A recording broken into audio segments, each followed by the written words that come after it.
안녕하세요.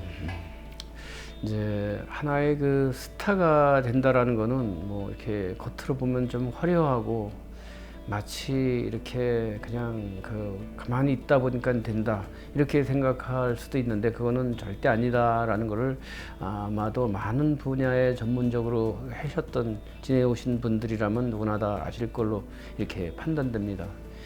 왜냐하면은 한 사람의 스타, 더구나 이 바둑계에서 이세돌 같은 빅스타가 나올 때에는 사실 보이지 않는 많은 숨은 그런 저력자들이 있습니다. 뭐 부모님들도 그러실 거고, 가족들, 또 가르치는 선생, 스승, 주변의 그런 지인들. 근데 또 그 중에서도 가장 빼놓아서는 안 되는 그런 사람이 꼭 하나가 있습니다. 그 친구는 누구냐면은 바로 형 이상훈이다, 이렇게 얘기할 수 있겠습니다. 왜 이상훈이를 얘기하느냐 하면은 이상훈 군이 이제 저희 도장에 오게 됐을 때는 사실 좀 사연 같은 사연이 있었어요.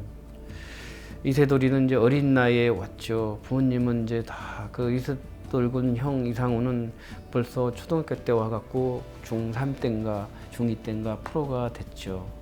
근데 그 친구도 아주 뛰어난 기재를 갖고 있고 앞으로 장래의 전도가 아주 창창한 그런 친구였는데, 아마도 그 집안, 그 아빠나 엄마 두 그 가족은 어쩌면 형보다는 동생인 세돌군에 대해서 훨씬 더 기대를 하고 있었던 걸로 이렇게 생각돼요. 근데 이제 세돌군이 자꾸 어린 나이에 처음 이렇게 집 떠나서 와 있다 보니까는 굉장히 힘들었을 거예요. 저도 그걸 옆에서 보면서 느껴졌으니까. 그래서 본인은 굉장히 집 생각도 많이 나고, 또 가족들 생각이 너무 많이 나다 보니까는 어떤 땐 바둑 안 두고 있을 때는 혼자 우울하게 있을 때 보면은 참 마음도 아프고 어떻게 위로를 해야 되나, 굉장히 그거에 대해서 굉장히 좀 힘도 들었죠. 그래서 그 친구가 또 바둑 안 둘 때는 그렇게 외롭고 고독하고 힘들어 보여도, 또 바둑 둘 때만큼은 또 완전히 눈빛과 뭐 모든 게 또 완전히 사람이 확 180도 달라지는 것을 보면서도 저 친구는 정말 타고난 승부사다, 이렇게 이제 생각이 들더라고요. 그러면서도 저런 재능이 너무 아깝고, 또 저런 친구가 너무 외롭고 힘들어 하니까는 저로서도 참 그게 마음이 너무 아프고, 그래서 이제 고민을 하고 있던 차제에 형 이상훈이가 이제 떠올랐습니다. 근데 이런 친구를 근데 이렇게 뭐 같이 이미 프로가 됐기 때문에 뭐 같이 공부하는 원생이 하게 할 수도 없고, 그렇다고 사범으로 데리고 있어야 되는데, 사범으로 데리고 있기에는 그때 당시 고등학교 2학년으로 기억하고 있습니다. 그런 학생한테 너 사범을 있어라 말하기에도 너무 좀 어려움이 있어서, 제가 바둑인의 한 사람으로서도 또 그런 말을 하는 조차도 너무 또 이렇게 어떻게 보면은 한 사람의 재능이 펴보지도 못하고 이렇게 사라질지도 모르는 그런 우려 때문에, 그걸 너무나 잘 알고 있기 때문에 함부로 말하기도 힘든 그런 상황이었는데, 마침 그러한 것들을 어렵게 부모님이 얘기를 해주시는 바람에 아무래도 세돌이가 그런 면에서 적응이 좀 덜 되니까 형이 있으면 훨씬 더 나을 것 같습니다 하는 아버님의 어떤 조언하에 제가 이제 상훈군을 불러다가 이제 상담을 했죠. 내가 어떻게 하고 싶으냐. 그때 이제 본인도 이제 이렇게 사범으로 하면 좋겠습니다 라고 해서, 어린 나이지만 제가 볼 때는 최연소 그때 당시 사범이었을 거예요.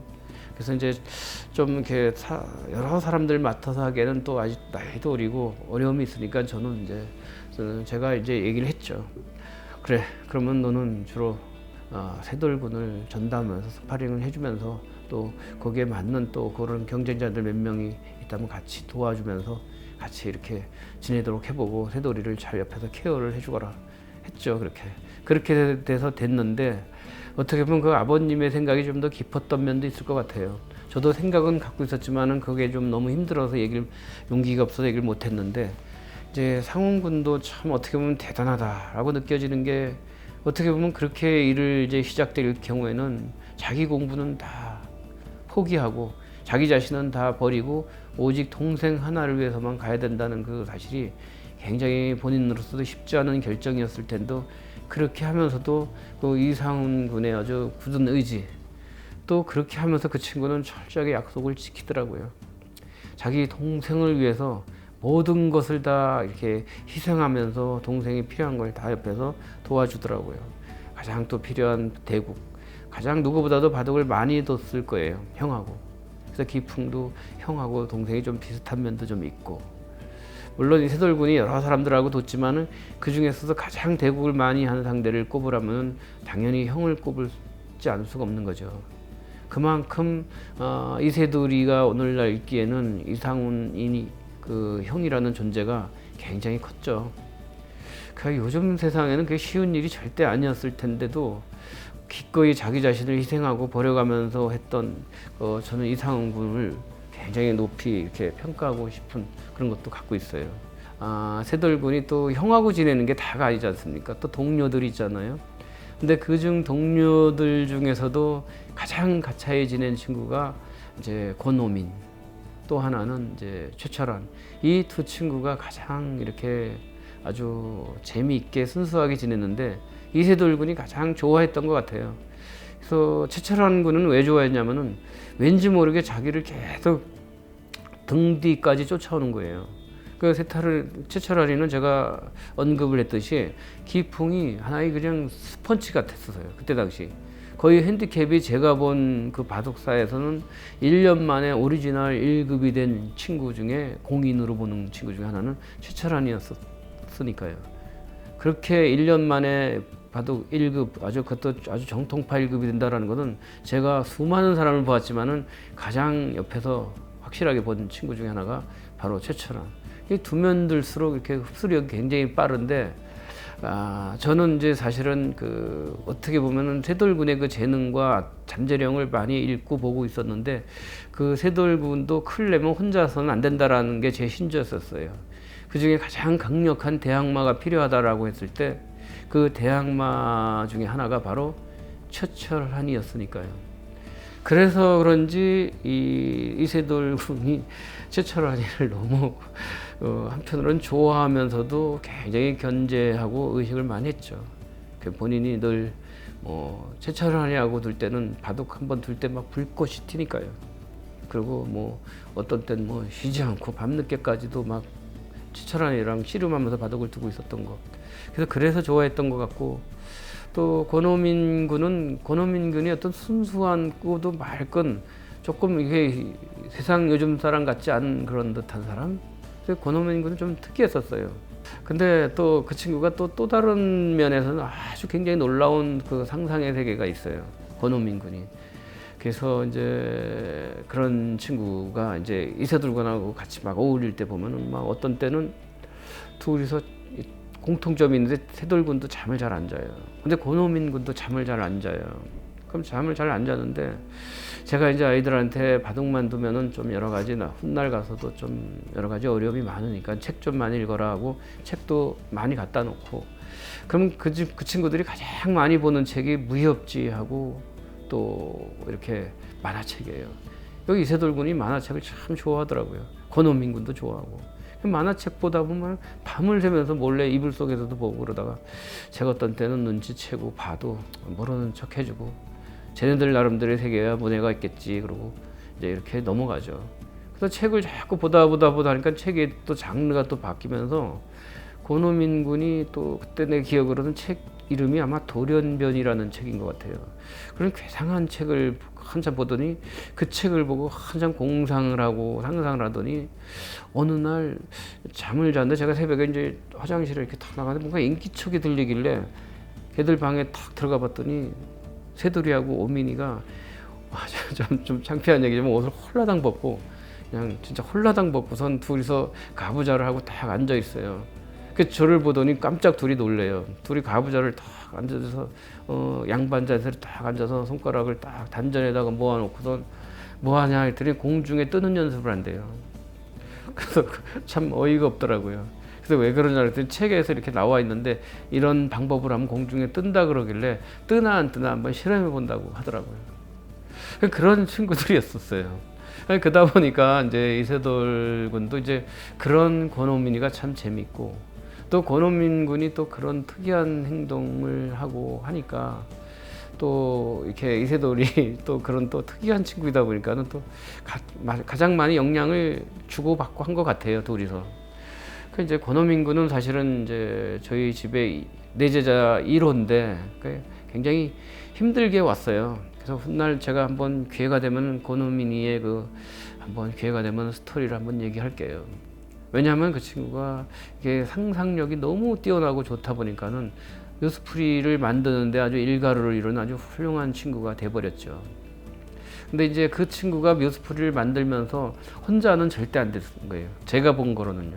왜냐하면 맨날 붙어 다니던 친구가 이세돌과 권호민이었고, 또 그 와중에 또 그 뒤에서 졸졸 쫓아다니던 친구가 최철한이었었어요. 근데 이제 워낙 이세돌이는 문제 만드는 거는 싫어해요. 근데 푸는 거는 엄청 좋아합니다. 그럼 이세돌이는 권호민이가 만든 문제가 나오면은 하나같이 다 격파해버려요. 그 친구가 며칠 동안 공부도 안 하고 막 뭐 잠도 안 자고 끙끙거리면서 만들어 놓고 나서 보면은 이제 이세돌이가 이건 안 돼, 이런 거 이래서 안 돼, 그러면서 막 다 파괴해버리는 거죠. 그러면 권호민은 다시 또 업그레이드해서 또 다시 들고 나오고, 그러면서 막 주거니 받거니 하면서 그때 당시 그러면서 문제의 수준들이 좀 상당히 좀 업그레이드가 많이 된 것 같아요. 그래서 저도 이제 나중엔 처음엔 무진장 말리다가 결국 저도 포기하고, 그래 네 하고 싶은 거 해봐라 하고 저도 같이 도왔죠. 뭐 같이 제가 이제 감수하고 저도 이렇게 모양도 교정하면서 같이 이제 참여를 하면서 저도 많이 했죠. 그렇지만 권호민이의 그런 상상의 세계는 그 보통 사람들하고는 조금 다른 구조를 갖고 있기 때문에 그런 구조 때문에 아마도 이세돌 군이 굉장히 재밌어 했던 것 같아요. 이세돌 군이 아무리 그래도 본인은 나이도 어리고 어린 아이이다 보니까 굉장히 또 보이지 않는 향수병도 많아요. 그래서 이제 시간이 한 2년 차쯤 흘러갔을까요? 굉장히 어려운 상황에 처해 있을 때 세돌 군이 또 이렇게 집생각이 굉장히 많이 나는 것 같더라고요. 왜냐하면 무의식 중에 하는 이야기 속에서 집 얘기가 불쑥불쑥 튀어나올 때 자기네 마당에는 무슨 꽃이 있고 무슨 열매가 있는데 이 열매는 또 이렇게 너무 맛있더라 하면서 그런 거에 대한 얘기를 막 할 때 보면 저는 이제 가슴이 한번 걔가 무심결에 한 말이지만은 찔끔찔끔해요. 내가 이게 못 쓸 짓을 하나, 저렇게 순수하게 좋아하고 가고 싶어하는 데를 못 가게 말리면서 공부만 하고 있는, 그렇게 시키려고 하니까 제 마음이 굉장히 사실은 무심결에 한 말이지만은 어떤 때는 막 굉장히 마음이 아프고 뭔가 저려오는 그런 느낌을 많이 받았죠. 그러다 어느 날 너무 좀 힘든 것 같아서 제가 집사람하고 고민을 하면서 얘기를 나눴죠. 새돌이를 한번 우리 집에 한번 데려가자. 근데 당시엔 집이 비금도인데 그 가려면은 이제 목포에서 또 비금도까지 그때 제 기억으로는 한 4시간인가를 배를 타고 갔어야 되는 걸로 기억하고 있어요. 뭐 지금이야 뭐 그냥 도로가 쫙 나서 섬과 섬이 연결돼서 뭐 단 몇 분 만에 간다고 하더라고요. 그래서 그때는 정말 그런 데 가려면은 큰 맘 먹고 가지 않으면 정말 안 되는 시기였고, 또 저는 또 도장을 하고 있기 때문에 제자들 아이들이 또 자기의 어떤 일생을 저한테 맡기고 온 사람이고, 또 저는 또 가르치는 선생으로서 거기에 아이들과의 어떤 모든 일거수일투족의 생활을 같이 해야 된다는 어떤 책임감 때문에 가지도 못하고 힘들게 먼 그 마음만 이렇게 떠있던 그런 시절이었었는데, 저도 그렇게 가려고 했을 때는 굉장히 굳은 결심을 하고 가게 된 거죠. 근데 이제 간다라고 처음에는 새돌이한테 얘기를 안 했어요. 왜냐면 또 며칠 있다 간다 그러면 뭐 마음이 들떠 갖고 또 괜히 또 이 아이가 또 바둑 공부하는데 또 좀 지장이 있을까봐 얘기를 안 하고 고민하고 먼저 아버님하고 어머님한테 연락을 취했죠. 그랬더니 또 굉장히 뭐 부모야 뭐 자식이 온다는데 그거 마다할 부모가 어디 있겠습니까? 더군다나 그 섬 시골에서 새돌이가 온다니, 그 5남매 중에서 가장 눈에 넣어도 안 아픈 새돌이였으니 얼마나 기뻤겠어요. 그래서 그분들도 그런 마음은 있었지만 새돌이의 성공을 보기 위해서 저한테는 그런 얘기를 하고 싶어도 못했을 수도 있다라는 생각이 들더라고요. 그래서 제가 이제 굳은 결심을 하고 이제 집사람하고 상의한 끝에 같이 가게 됐죠. 그래서 이제 다 결정되고 그 다음 날인가로 새돌이한테 얘기했던 걸로 기억합니다. 새돌이가 뭐 완전히 사람이 달라지더라고요. 너무 신나는 거예요. 뭐 그렇게 저기 하던 친구가 저한테 그렇게 어려워하던 친구가 저한테서 막 애교도 부리고 뭐 굉장히 얼굴이 완전히 눈빛과 그게 달라지는 거 보고 참 내가 참 나쁜 놈이구나 이런 생각도 들더라고요. 그래서 가서 또 이제 거기 이제 힘들게 갔죠. 그때 당시 차로 갔는데 목포까지 한 5시간 간 것 같아요. 그러니까 하루 종일 간 것 같아요, 기분상. 그래서 이제 갔더니 이제 새돌이가 이제 집 얘기하고 자랑 얘기하는데 막 신나더라고요. 그래서 이제 가서 보니까 새돌이 먹는 음식의 취향을 제가 그때서야 알았습니다.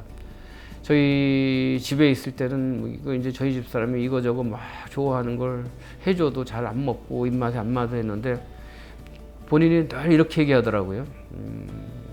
그냥 자기는 밥하고 고추장하고 고추만 있으면 돼요 그러더라고요. 맨날 그 의도적으로 또 지가 그렇게 말하고 나니까 밥에서 고추장에 찍어서 고추에 찍어서 먹어요. 된장하고. 다른 걸 잘 안 먹고. 그러면서 막 그럴 때 쟤는 일부러 의도적으로 전화 이러고 이제 굉장히 그랬는데 집에 가보니까 대충 알겠더라고요. 세상에 막 집에 가니까는 엄마가 해주는 그 밥을 그렇게 잘 먹더라고요. 그때서야 저희 집사람도 그렇고 저도 그렇고 새돌이가 뭘 좋아하는지 뭘 원하는지를 알게 된 거죠. 새돌이가 거기서 제 기억으로는 3일인가 4일을 지냈던 것 같아요. 그때 새돌이의 그 어떤 기쁨과 생활은 무엇보다도 가장 즐겁고 아주 보람 있게 지낸 것 같아요. 그러더니 이제 새돌이가 아주 또 훌륭한 게 씩씩하게 잘 들어와서 공부 되게 열심히 진짜 열심히 하더라고요. 그래서 그런 거 보고 제가 거기 비금도를 딱 2번인가 간 것 같아요. 제 기억으로는요. 근데 이제 항상 새돌이랑 같이 갔었는데 이제 뭐 나중에 가서 새돌이가 입단해서 됐지만은 못 가게 됐지만은 아주 그런 여러 가지 그 파란만장한 그 역경 속에서 새돌군이 이렇게 잘하면서 공부를 잘하고 또 경쟁자들과 그렇게 아주 치열한 경쟁을 하면서 지냈던 것 같습니다. 자, 오늘 이야기는 좀 길었지만 또 재미가 없으셨는지도 모르겠습니다만은 저는 제 나름대로 제가 기억나는 대로 그대로 한번 말씀을 드렸습니다. 감사합니다.